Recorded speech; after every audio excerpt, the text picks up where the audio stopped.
स्वयं लीलया गोपवेशं ददानं गवामृन्दकानन्दनं चारुहासं परब्रह्मलिङ्गं भजे पाण्डुरङ्गं वसुदेवसुतं देवं कंसचानूरमर्दनं देवकी परमानन्दं कृष्णं वन्दे जगद्गुरु देवाधिदेवा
जानी बाट गोरस बेचनी आई हाट कान्हा रे मनमोहन लाल सबही बिसरू देखे गोपाल।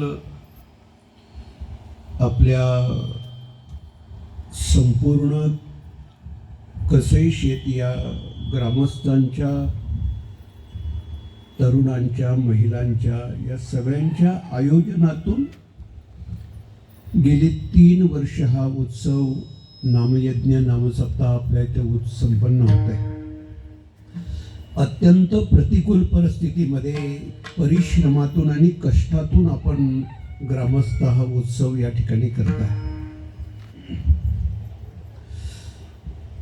याही वर्षी आनंदानं उत्साहानं हा उत्सव संपन्न होतोय। आज काल्याचं कीर्तन म्हणजे समारोपाचं कीर्तन।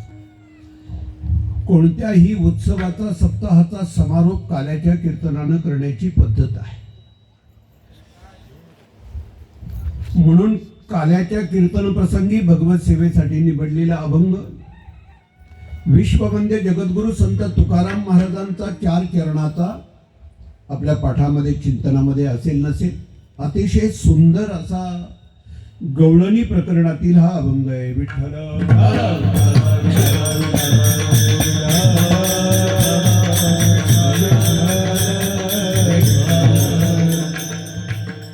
गोकुळ गावातील एका घडलेल्या घटनेचं वर्णन या अभंगामध्ये केलेलं आहे।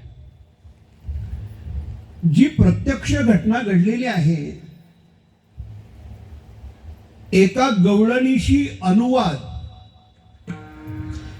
एक गवळण आणि संत तुकाराम महाराज यांचा घडलेला संवाद म्हणजे हा अभंग आहे। लक्षात आलं? दोघांच्या बोलण्यातून जो संवाद बाहेर पडला तो म्हणजे अभंग आहे। विठ्ठल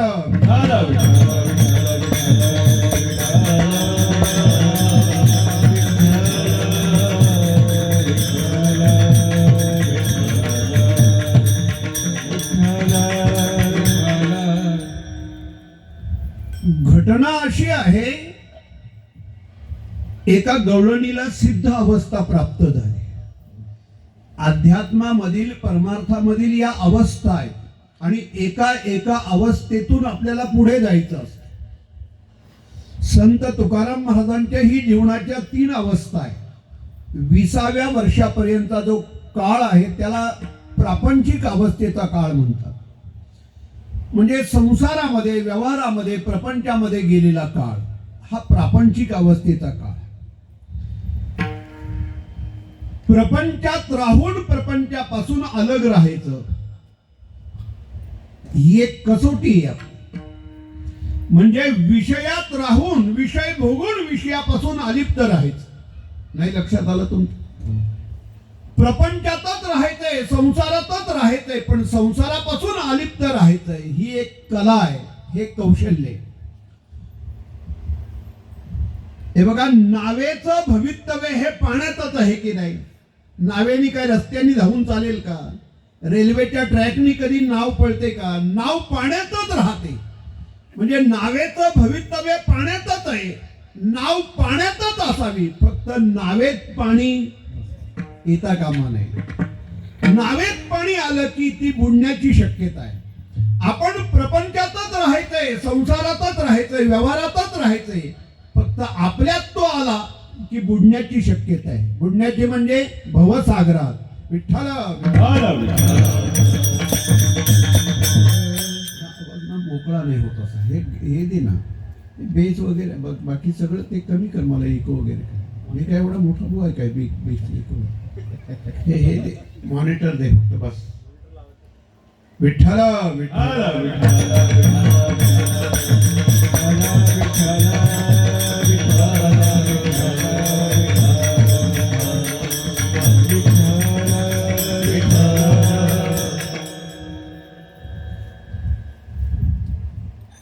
संत तुकाराम महाराजांना जी प्राप्त झालेली सिद्ध अवस्था आहे, या सिद्ध अवस्थेतील हे विचार आहे.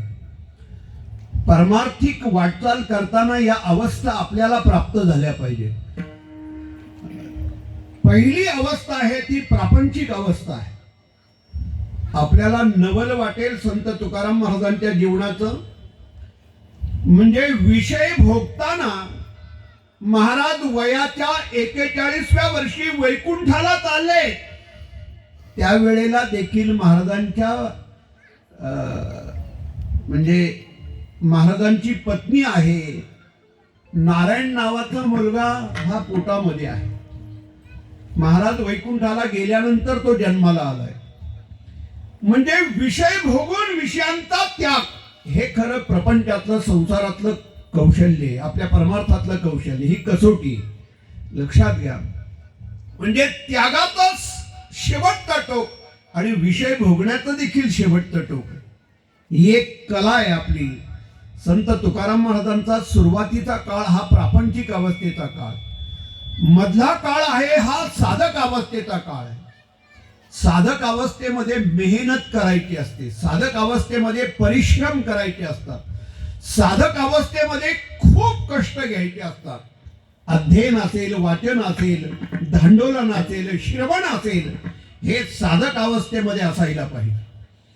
एकदा सिद्ध अवस्था प्राप्त झाली ना की ते साधक अवस्थेचं फळ आहे. विठ्ठल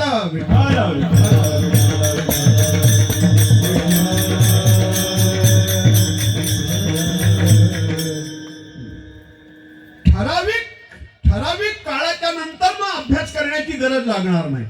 पण ज्या काळात करायचंय त्या काळात करायचंच आहे अभ्यास. साधना म्हणा, जप म्हणा, ध्यान धारणा म्हणा, हा साधक अवस्थेचा काळ आहे.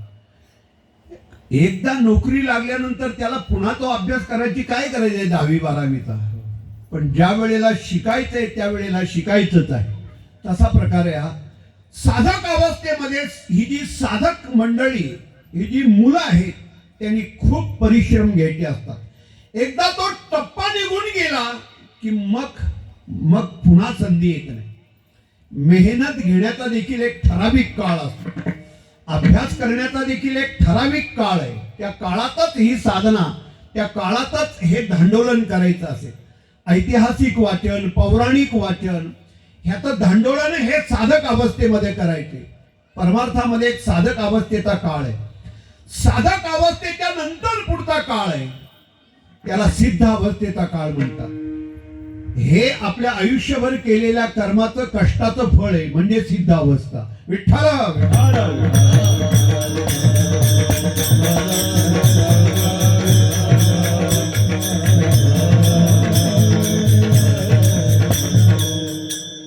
आणि सिद्ध अवस्थेमध्ये जो अनुभव आला तो अनुभव महाराज या अभंगातून मांडतायत.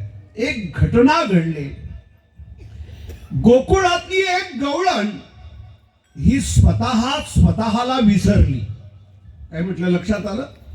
त्याला भुलणे असा शब्द वापरलाय. ती स्वतः भुलली म्हणजे विसरली. आपण आपल्याला भुलणं हा परमार्थ आहे. आणि सतत आपण आपल्याला आठवणं हा व्यवहार आहे. विठ्ठल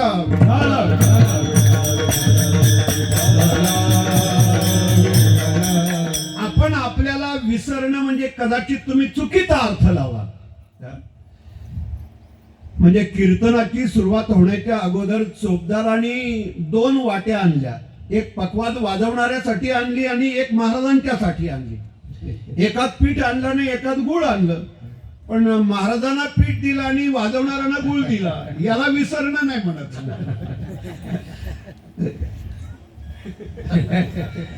याला भुलणं नाही म्हणत.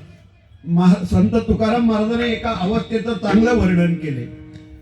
आली सिंहस्थ पर्वणी न्हाव्या भटा झाली धडी, न्हाव्या भटा झाली धडी, न्हाव्या भटा झाली धडी. आली सिंहस्थ पर्वणी न्हाव्या भटा झाली धडी, न्हाव्या भटा झाली धडी, न्हाव्या भटा झाली धडी. एकदा सिंहस्थ पर्वणी आली ना का भटांची आणि न्हाव्यांची चालली. म्हणजे आता इथं कोणी नाही म्हणून बोलायला हरकत नाही. पण ज्या संत तुकाराम महाराजांचा अभंग आहे गाथा उघडल्यानंतर बघा, सिंहस्थ पर्वणी आली आणि न्हाव्या भट्यांची चांदी झाली. कारण कोणी केस काढायला येतात, कोणी आता पर्वणी आहे म्हणजे न्हाव्यांची ही इकडे, न्हाव्यांच्याकडे एवढी गर्दी, भटांची गर्दी. म्हणजे का हजारो लाखो समाज पर्वणीला येतो. आणि पर्वणीचा काळ म्हणजे त्यांचा कमवण्याचा काळ. योगायोगानं एका बाजूला भटजी बसले, एका बाजूला नावी बसले. दोघांच्याही धोकट्या सारख्याच होत्या. गडबडीमध्ये एक काम झालं आणि दुसरीकडे काम करायला गेले. याची धोकडी त्याच्याकडे, त्याची त्याच्याकडे. पूजा करायला भटजी बुवा बसले तर बघतात तो, म्हणजे आता तुम्हाला अनुभव असेल. न्हाव्या भटा झाली धणी. एक पर्वणीचा काळ आहे. आता आमचाही पर्वणीचाच काळ आहे. आम्ही आपल्याला कशाला दाखवून ठेवायचं. एक पर्वणी तशी न्हाव्या भटा झाली धडी. महाराजही अभंग लिहिला तो मी का आपल्या समोर मांडलं तर एक सिद्ध अवस्थेचा काळ आहे. अध्यात्मामध्ये परमार्थामध्ये ती सिद्ध अवस्था प्राप्त व्हावी लागते. विठ्ठल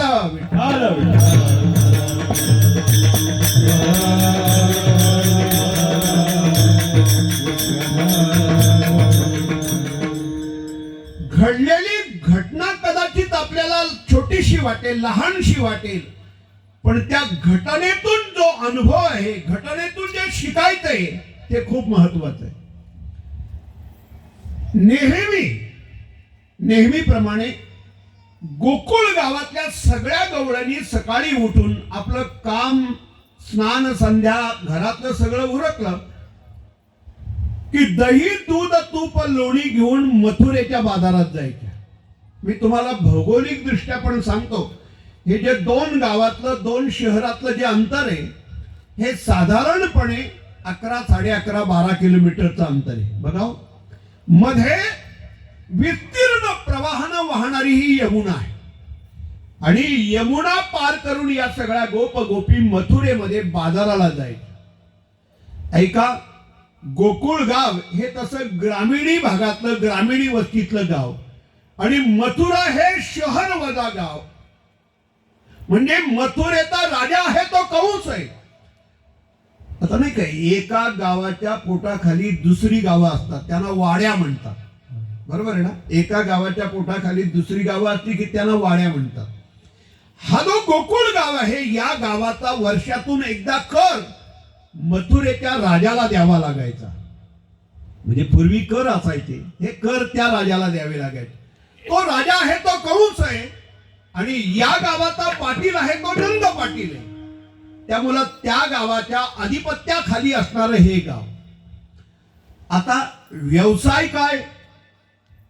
गाया पाळायच्या, राखायच्या, वळवायच्या, दही, दूध, दुभतं असेल ते मथुरे बाजारात विकायचं आणि हे विकल्यानंतर आपल्या घरगुती कामासाठी लागणारं साहित्य बाजारातून घेऊन यायचं. हा त्यांचा नित्याचा व्यवसाय. बरोबर आहे ना? आता तुम्हाला जर म्हटलं तुमच्या गावाचा पूर्वीचा व्यवसाय काय, हा नव्हता ना व्यवसाय. पूर्वीचा व्यवसाय काय म्हणजे व्यवसाय हा शेवटी उदरनिर्वाहाचा काही व्यवसाय असतो. तसं गाया पाळायच्या, राखायच्या, वळवायच्या आणि दही, दूध, लोणी, तूप मथुरेच्या बाजारामध्ये विकलं जाईल. सकाळी सकाळी सगळ्या गवळणी ह्या दूध विकायला निघाय. परिस्थिती गोकुळ गावातली अशी होती की नंद राजाच्या घरी कृष्ण अवताराला आला होता आणि या लहान मुलांना, लहान लेकरांना, सगळ्या गोप गोपींना असं वेळ लावलं होतं की कृष्णाशिवाय त्या बोलायला तयार नाही, कृष्णाशिवाय चालायला तयार नाही, कृष्णाशिवाय हलायला तयार नाही. त्यांचं संपूर्ण जीवन कृष्णमय झालं होतं. हे बघा, श्रद्धास्थान हे असं निवडा की त्या श्रद्धेने आपण त्या दैवताशी असं एकरूप झालं पाहिजे. मी काय म्हटलं लक्षात आलं? आपला जो देवारा आहे ना घरातला, त्या देवाऱ्यामध्ये पूजनासाठी अनेक दैवत असली तरी चालतात.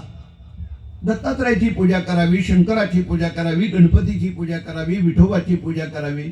पूजनासाठी अनेक दैवत असली तरी चालतात, पण ध्यानात आणि मनात कुठलं तरी एकच दैवत ठेवा. नाही लक्षात आलं? म्हणजे महिलांनी अनेकांच्या पाया पडलं तरी चालतं, अनेकांचं दर्शन घेतलं तरी चालतं, पण ध्यानात आणि मनात आपले पतीच ठेवावे लागतात, आपले पतीच असावे लागतात. म्हणजे महाराजांचा अभंग आहे तो, 2 अभंग आहेत. पतिव्रते दैसा व्रतार प्रमाण आणि पतिव्रता नेणे आणि कांती स्तुती सर्व भावे पती ध्यानी म्हणे. संत तुकाराम महाराज एका बाजूला तुम्ही विश्वनाथ म्हणतात आणि दुसऱ्या बाजूला एक गाऊ आम्ही विठोबाचे नाव, एक गाऊ आम्ही विठोबाचे नाव, एक गाऊ आम्ही विठोबाचे नाव, आम्ही गावे नाव नाही आता, आम्ही गावे नाव नाही आता, आम्ही गावे नाव नाही आता. तशा गोकुळातल्या गवळणी कृष्णाशी एवढ्या एकरूप झाल्यात, कृष्णमय झाल्या, म्हणजे त्यांचं व्यावहारिक जीवन आता त्यांना राहिलं नाही, आठवत नाही. किती अभंग आहेत. कोणी एकी भुलली नारी, विकिता गोरसा घ्या म्हणे हरी, देखिला डोळा पैसला म्हणे त्याची वदनी उच्चारी. हरीने माझे हरिले चित्त, हरीने माझे हरिले चित्त, हरिने हरिने माझे हरिले चित्त,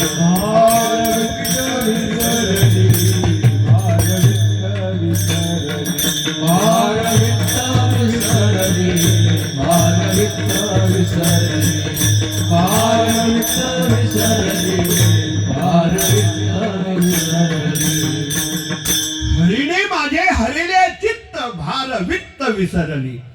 म्हणजे पूर्णतः ती व्यवहार विसरली. या सगळ्या 550 गोपी मथुरेच्या बाजारामध्ये पूर्वीचं साधन काय? चालत जाणं हा एकच मार्ग आहे. तर चालत चालत अशा निघाल्या सगळ्या गोपी आणि चालत जाताना वास्तविक विकायला काय निघाल्या? दही, लोणी, दूध, तूप हे विकायला निघाल्या. मथुरेच्या बाजारातून रस्त्याने जाताना अशा ओरडतात. काय ओरडायला पाहिजे? दही घ्या, लोणी घ्या, दूध घ्या असं ओरडायला पाहिजे. पण त्या ओरडायच्या गोविंदू घ्या, कोणी दामोदर घ्या गे, दामोदर घ्या, गोविंदू घ्या, गोपाळ घ्या. हा प्रभाव आहे. लक्षात आला? हा प्रभाव आहे. म्हणजे एखाद्या गोष्टीचा असा प्रभाव पडला ना की ते वळण पडलं जातं. आपण त्याला म्हणतो पडिले वळण इंद्रिया. म्हणजे आभार मानताना पण विठ्ठल विठ्ठल येतं. म्हणजे त्या गोष्टीचा तो प्रभाव. म्हणजे कीर्तनात सतत विठ्ठल विठ्ठल बोलायची सवय असते, तो प्रभाव पडलेला असतो. बोलता बोलता मध्ये थांबला, दुसऱ्या विषयाला हात घालताना विठ्ठल विठ्ठल, म्हणजे हा प्रभाव. त्या विषयाचा प्रभाव कृष्ण चरित्रातला, कृष्ण जीवनाचा एवढा प्रभाव आहे गोपींच्या जीवनावरती. विकायला दूध निघाल्यात, दही निघाल्यात, पण बोलताना म्हणतात गोविंदो घ्या, गोविंद घ्या, कोणी दामोदर घ्या, गोविंद घ्या, कोणी दामोदर घ्या, गोविंद घ्या, कोणी दामोदर घ्या, गोविंद घ्या.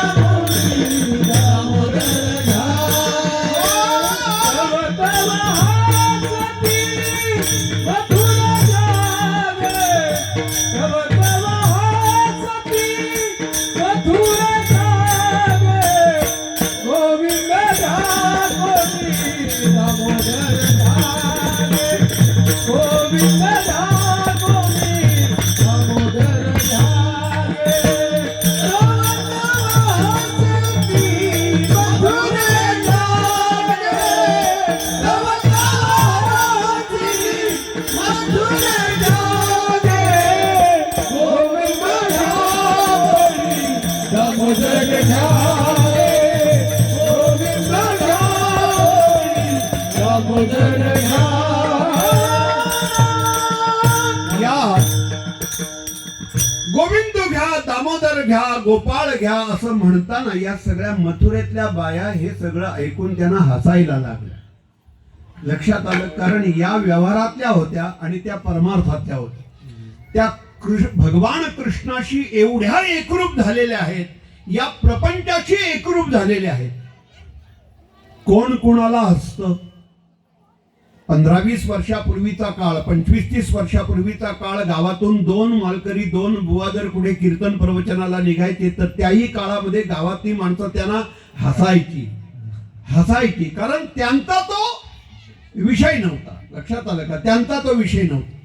शेवटी ज्याचा विषय, समजा एखाद्याचा परमार्थ हा विषय असेल, एखाद्याचा संसार हा विषय, संसारिक माणूस हा परमार्थिक माणसाला हसतो, त्याची टिंगल करतो. नाही का, व्यवहारामध्ये माणसं टिंगल करतात, हसतात. तशा या सगळ्या मथुरेतल्या गोप गोपी या गवळणींना हसायला लागल्या. साहजिकच आहे ना, साहजिकच आहे. विकायला आल्या दूध दही लोणी तूप आणि म्हणतात गोविंद घ्या दामोदर घ्या. दुपारपर्यंत हे त्यांचं झालं, म्हणजे बाजार हाट झाला. आणि दुपारचा बाजार हाट झाल्यानंतर या सगळ्या गोप गोपी पुन्हा आपल्या घराकडे म्हणजे गावाकडे गोकुळाकडे निघाल्या. आता त्याच्यामध्ये काही गोपींची घरी लहान लेकरं होती. हे जे अंतर आहे ना, म्हणजे लेकराच्या भुकेमध्ये जेवढं अंतर आहे तेवढं अंतर गोकुळ आणि मथुरा गावामध्ये आहे. म्हणजे त्या गवळणीला जाणीव व्हायची, माझ्या लेकराला देऊन आले, स्तनपान करून आले, त्याचा पोट भरलंय, आता पुन्हा त्याला भूक लागली असेल, आता पुन्हा त्याला देण्यासाठी, पुन्हा त्याला स्तनपान करण्यासाठी जायचंय. म्हणजे घराकडे ओढ लागायची. आणि निघाल्याच सगळ्या, साधारण 5-50 गोपी असतील, एकत्रपणे यायच्या. रस्त्याने जाता येता बाकी काही गोष्टी नसल्या कारणानं बाजार म्हणा, शहर म्हणा, बाजारपेठ म्हणा, हा काय प्रकार नाही. आजूबाजूला झाडं असतील, जंगल असेल, आणि अशा मोकळ्या रानातून जाताना या एकत्रपणे जायच्या. कोणी 1-2 जायच्या नाही. शेवटी भीती असायची, कोणी लुटेल, कोणी मारेल, कोणी चेष्टा करेल, कोणी थट्टा करेल. शेवटी महिला आहे, स्त्री आहे, बाई आहे, गवळण आहे, कोणीतरी चेष्टा मस्करी करेल याची मनात भीती असायची. म्हणून जाताना एकत्र जायच्या आणि येताना पण एकत्र यायचे. बाजार हाट झाला आणि गोकुळ गावाकडे एकत्रपणे या सगळ्या गोपी निघाल्या. चालता चालता चालता अर्ध्या रस्त्यावरती आल्या आणि अचानकपणे या सगळ्या गोपींच्या मध्ये असणारी एक गवळण जाग्यावरतीच अशी थांबली. सोबत असणाऱ्या गवळणी चालता चालता अशा 2-2, 4-4 पावलांनी पुढे निघून गेल्या. काही 10-15 पावलं पुढे निघून गेल्यानंतर त्यांनी मागे वळून पाहिलं. आपल्या सोबत असणारी आपली सखी, आपली मैत्रीण, आपली जोडीदारीण का बरं मागे थांबली? त्यांनी लांबूनच तिला खूण केली, तू ये, का थांबली तू? ती काय बोलत नाही, बघत नाही, ऐकत नाही, स्तब्ध अशी एका जाग्यावरती उभी राहिली. शेवटी सोबत असणाऱ्या त्या गवळणी मागे फिरल्या आणि 10 पावलं मागे गेल्या आणि मागे जाऊन तिला असं हलवलं, विचारलं, काय झालं? प्रकृती बरी नाही काय? तब्येत बरी नाही का? आजारी आहेस का? पाय दुखतात का?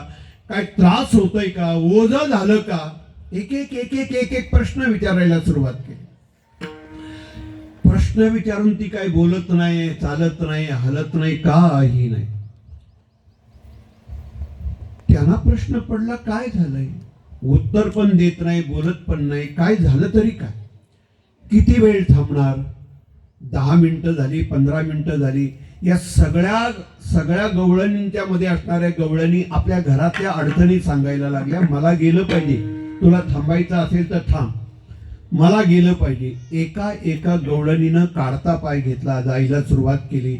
म्हणे माझं लहान लेकरू आहे, माझा नवरा वाट बघत असेल, मला घरी लवकर गेलं पाहिजे. असं करता करता एक गवळण निघायला सुरुवात केली.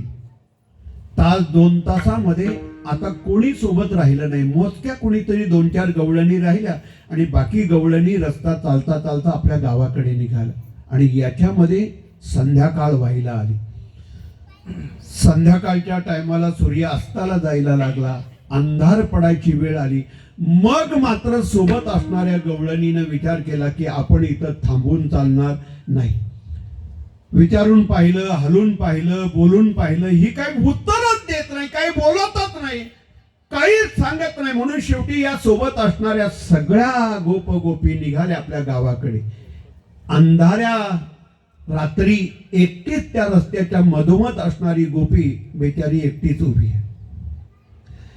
तिच्या लक्षात आलं जग कसं हे, जन हे सुखाचे कोणी नसतं माणसाला आयुष्यामध्ये. एकटाच आहे, बाकी सगळे मतलबाचा कारभार आहे, सगळं मतलबाचं जग आहे. हात ओले तवर मित्र भले, हात सुकले का मित्र मुकले, अशीच म्हण आहे ना.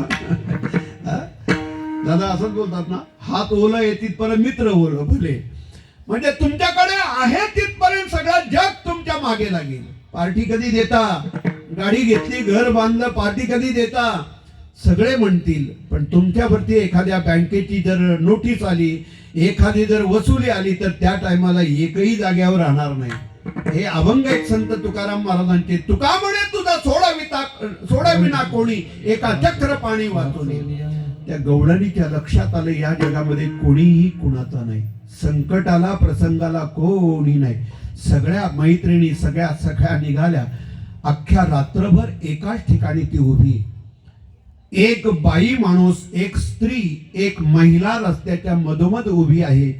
हळूहळू ही गोष्ट त्या आजूबाजूच्या लोकांना, आजूबाजूच्या परिसरामध्ये कळली. आणि प्रकार तरी काय आहे हे बघण्यासाठी लोक रस्त्याकडे, त्या प्रसंगाकडे, त्या ठिकाणाकडे यायला लागली. 10-20 लोक, 5-50 लोक. बघता बघता गर्दी वाढायला लागली.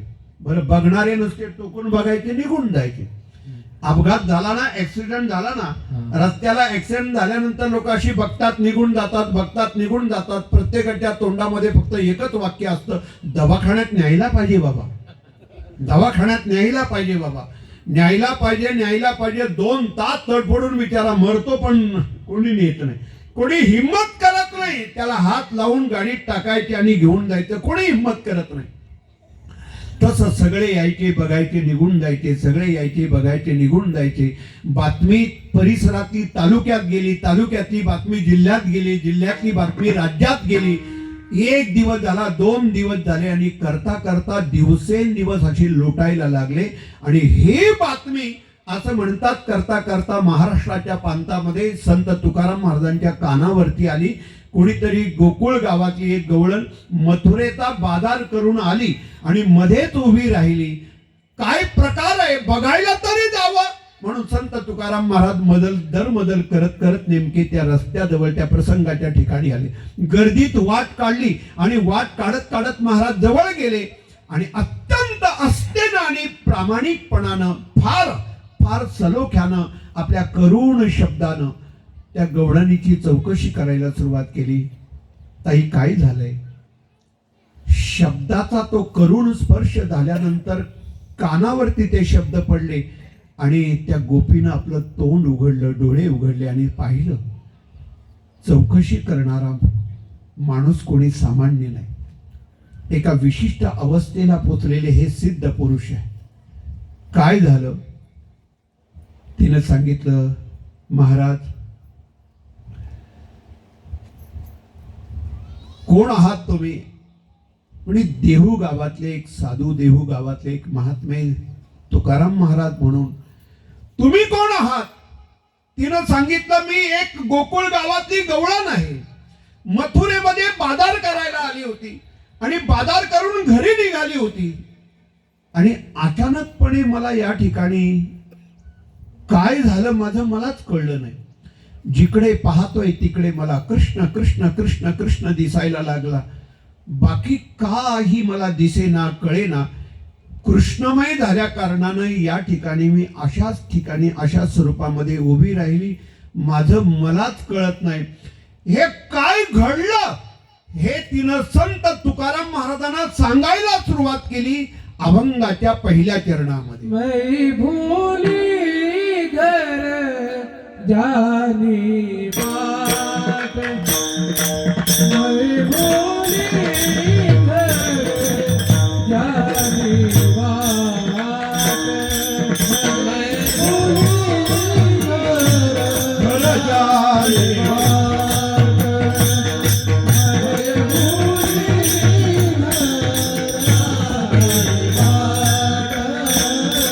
मैं भूली घर जानी बात, मैं भूली घर जानी बात, मैं भूली घर जानी बात, मैं भूली घर जानी बात. कोण सगे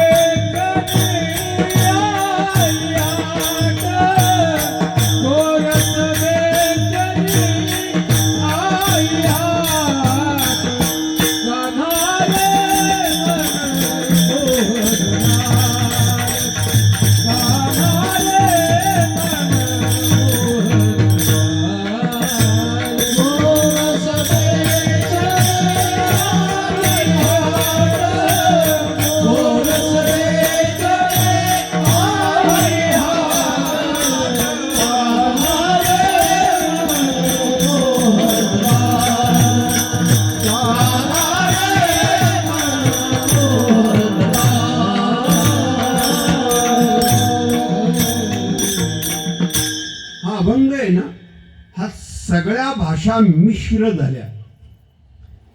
म्हणजे एखादा अभंग असा मराठीत भाषेतला असतो, एखादा हिंदी भाषेतला असतो.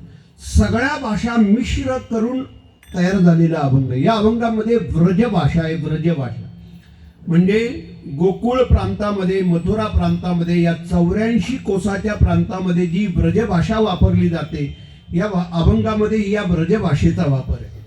या अभंगामध्ये हिंदी भाषेचा वापर आहे. बघा, या अभंगाला मराठी भाषेने पण स्पर्श केलाय. अशा अनेक भाषांचं मिश्रण म्हणजे केवळ मराठी भाषेतला अभंग नाही, केवळ हिंदी भाषेतला पण अभंग नाही, केवळ ब्रज भाषेतला पण अभंग नाही. या अभंगाला हिंदीनं देखील म्हणजे हिंदी कोशातून, हिंदी भाषेतून या अभंगाची निर्मिती. आता आपली हिंदी आणि ही संत तुकाराम महाराजांची हिंदी यात फरक आहे. आपण बळद ढकलून जी हिंदी बोलतो, आपली तर म्हणजे खेडेगावात जर एखादा भैया आला ना तर मोठी मजाच येते. खेडेगावातली बाई त्या भैयाला म्हणते, क्यों भैया आज दूध पातल पातल क्यों आया. आता भैया म्हणतो, आज पुरे दिन मैं पाणी में बैठी.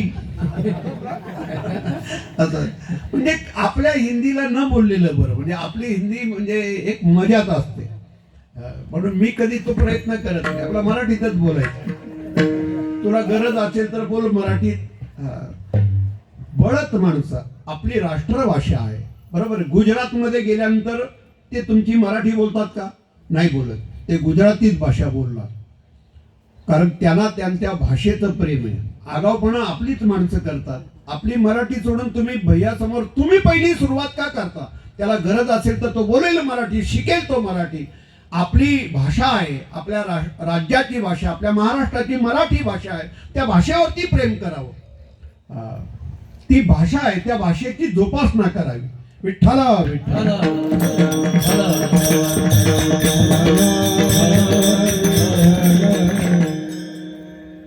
आगरी समाजाची माणसं असतात ना, त्या आगरी भाषेला फार जोपासना करतात. आता हे याच्यावर नाही घ्यायचं. म्हणजे ठाकरी भाषेवरती प्रेम करा. खरंच भाषेवरती, आपली भाषा आहे त्या भाषेवरती प्रेम करा. मी त्या वाघोले महाराजांना एक दिवस सांगितलं होतं, तुम्ही आदिवासी भाषेत तुम्ही कीर्तन करावं एखादं, असं त्यांना सांगितलं होतं. तुमच्या भाषेवरती प्रेम करा आणि करा एखादं कीर्तन. आपल्या भाषेवरती प्रेम करावं. आपली भाषा आहे त्याची जोपासना करावी. आपली संस्कृती आहे, आपला धर्म आहे, त्या धर्माची, त्या भाषेची, त्या संस्कृतीची तुम्ही जोपासना करा. हा स्वाभिमान आहे आपल्याला. का सोडायचा, का टाकायचा, का थांडायचा? प्रत्येकाने आपापला धर्म, आपापला स्वाभिमान, त्याची जोपासना करायची असते. तुम्ही तुमच्या ठाकरी भाषेची जोपासना करा. मी महेश कडून शिकून घेणार आहे हळूहळू. हा महेश शिकवशील ना?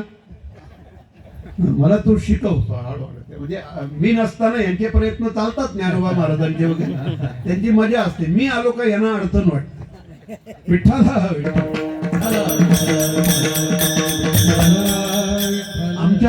आमच्या आश्रमामध्ये एक गुजराती पोरगा आहे.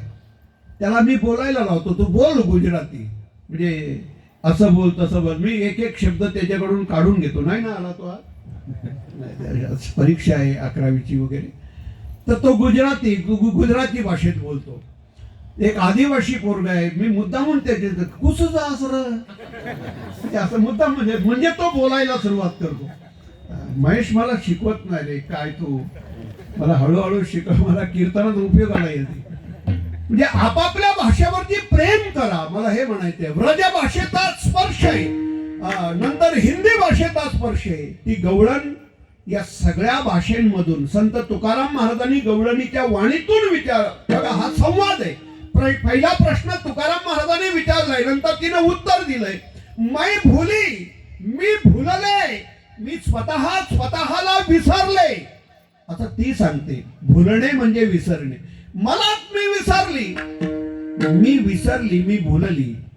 का बरं? घर जानी बाट, मी घराकडे जाणारी वाट विसरली. आता घराकडे जाणारा रस्ता कोण विसरेल का? दुसऱ्या गावाकडे जाणारा रस्ता माणूस विसरेल, आपल्या घराकडे जाणारा रस्ता कसा विसरेल? गवळणींची अवस्था बघा ना. आता कैशी जाऊ घरा, मी माझ्या घराकडे कशी जाऊ?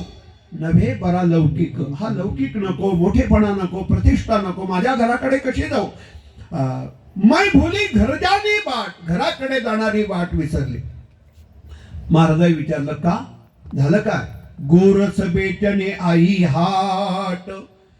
गोरस म्हणजे दूध, बेचणे म्हणजे विकणे. मी दूध विकायला बाजारात आली होती. हाट म्हणजे बाजार. मी दूध विकायला मथुरेच्या बाजारात आली होती आणि बाजार करून झालं, मी माझ्या घराकडे चालली होती आणि घराकडे जाताना मी माझ्या घराची वाट विसरली, म्हणून मी उभी आहे. उत्तर दिलं, पण का? घराकडे जाणारी वाट का विसरली? तिनं लगेच उत्तर दिलं दुसऱ्या चरणामध्ये.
त्या गवळणीनं संत तुकाराम महाराजांना उत्तर दिलं.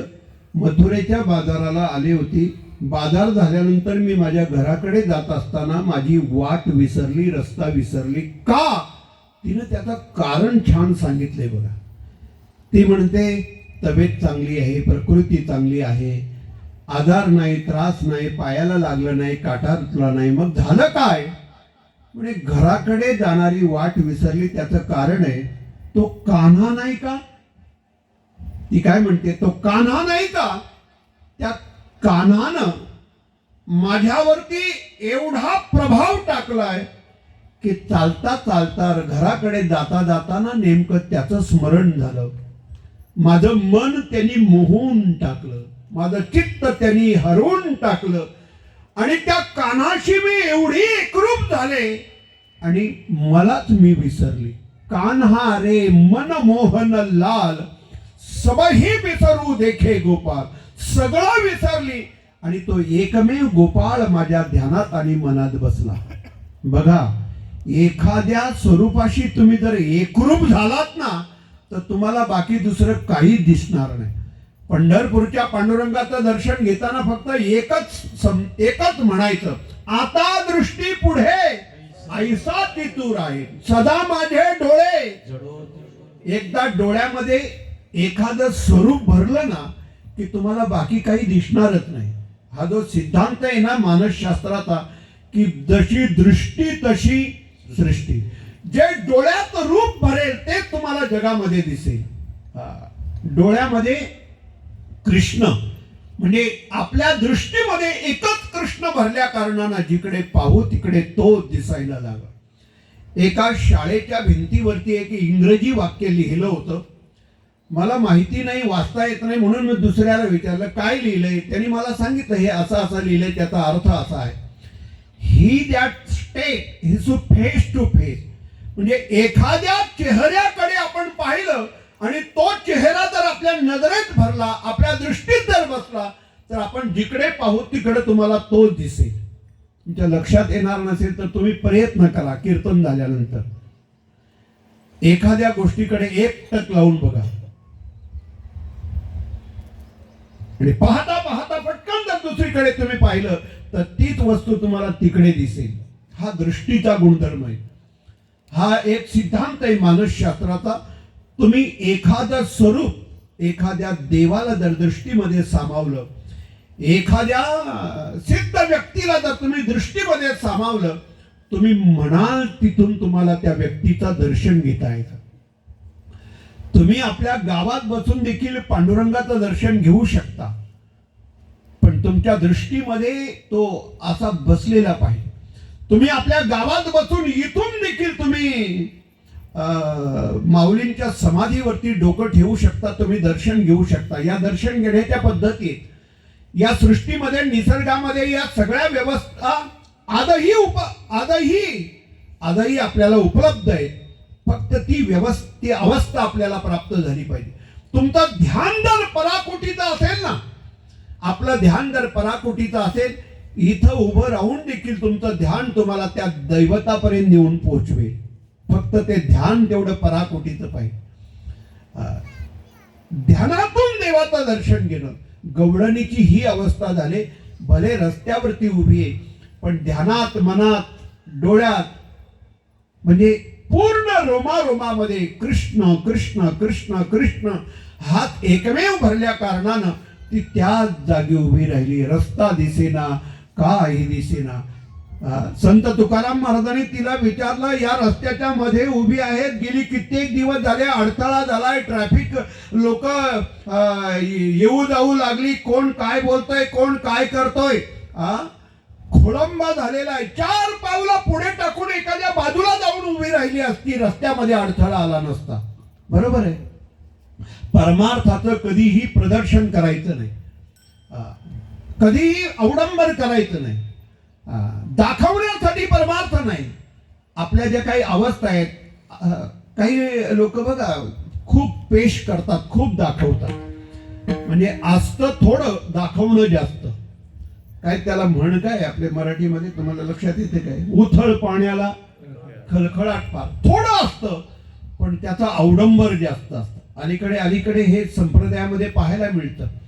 काय अध्ययन नाही, धांडोलन नाही, ऐतिहासिक धांडोलन नाही, पौराणिक धांडोलन नाही, पण थोडं असतं, पण एवढं उतावळ्यासारखं दाखवलं जातं. काही अशा सागर भरलेले संप्रदायामध्ये अशा विभूती आहेत ना, संप्रदायामध्ये अशी मोठी माणसं आज पाहायला मिळतात. ते तुम्हाला कुठं टीव्हीवर दिसणार नाही, कुठल्या चॅनलवर दिसणार नाही. सागर भरलेले सागर, पण जराही कुठे दाखवणं आणि त्याचं प्रदर्शन करणं नाही. मला आठवतंय पंढरपूरला परमपूज्य धुंडा महाराजांचा चातुर्मास चालू असताना एका अभंगावरती चातुर्मास चालू होता. एका अभंगावरती चित्त शुद्ध तरी शत्रुमित्र होती, व्याघ्रही न खाती सर्पतया. एका अभंगावरती रोज चिंतन. मी धुंडा महाराजांचं ते चिंतन ऐकायला धुंडा महाराजांच्या वाड्यामध्ये गेलो. त्यांना एका माणसाने असं दोन्ही हातात घेऊन असं उचलून आणलं, जसं एखादं गाठोडं आणतो ना तसं उचलून आणलं आणि त्या व्यासपीठावरती बसवलं. पायामध्ये असे मोजे सॉक्स घातलेले आणि अति नाजूक कोमल तो देह आणि अत्यंत तेजस्वी, अत्यंत प्रभावी, अत्यंत तेजस्वी तो देह. त्या व्यासपीठावर बसल्यानंतर धुंडा महाराजांनी बोलायला सुरुवात केली. चित्त शुद्ध तरी शत्रुमित्र होती. एक वाक्य, एक अक्षर जणू काही अमृतासारखा बाहेर पडायचा. म्हणजे अशी सागरासारखी ज्ञानाचा सागर भरलेली माणसं आजही या महाराष्ट्राच्या इतिहासामध्ये आणि संप्रदायाच्या इतिहासामध्ये आहेत. पण तुम्हाला कुठे त्याचं प्रदर्शन दिसणार नाही, अवडंबर दिसणार नाही. इकडे थोडं असतं, पण किती अवडंबर, किती प्रदर्शन. परमार्थाचं प्रदर्शन नाही करायचं. काही अनुभूती आहे, काही अनुभव आहेत, ते आपल्या स्वतःला भोगण्यासारखे आहे. टप्प्याटप्प्याने, पायरीनंच आपल्या परमार्थाची वाटचाल करावी. प्रत्येकाला काही वयाच्याही मर्यादा असतात, परमार्थाच्याही मर्यादा आहेत. त्या मर्यादा उल्लंघन करून जायचं नाही. तुम्ही मोठ्यांचा आदर्श घ्या, तपस्वी माणसांचा आदर्श घ्या. त्या महाराष्ट्रामध्ये जेवढी तपस्वी, माझ्या वाचनामध्ये एक असा प्रसंग आला. परमपूज्य सातारकर बाबांचा मुलगा वयाच्या 18-20 वर्षाच्या काळामध्ये सातारकर बाबांचा मुलगा गेला. असा एक त्यांच्या जीवनातला प्रसंग आहे. खूप मोठा आघात. एकुलता एक मुलगा जाणं म्हणजे हा किती मोठा आघात. आणि परमपूज्य बाबा महाराज सातारकरांच्या जीवनामध्ये आला. योगायोगानं काही दिवसावरती वारी आली आणि ते पंढरपूरच्या वारीला आले आणि वाड्यावरतीच थांबले. परमपूज्य धुंडा महाराज त्यांना भेटायला पंढरपूरच्या त्यांच्या वाड्यावरती त्यांना भेटायला आले. वरच्या मजल्यावरती सातारकर बाबा शांत बसले होते. शेवटी महाराज असो, साधू असो, आणखीन कोणी असो, शेवटी एकुलता एक मुलगा गेलाय. त्या आपल्या पुत्र वियोगाचं दुःख आहे.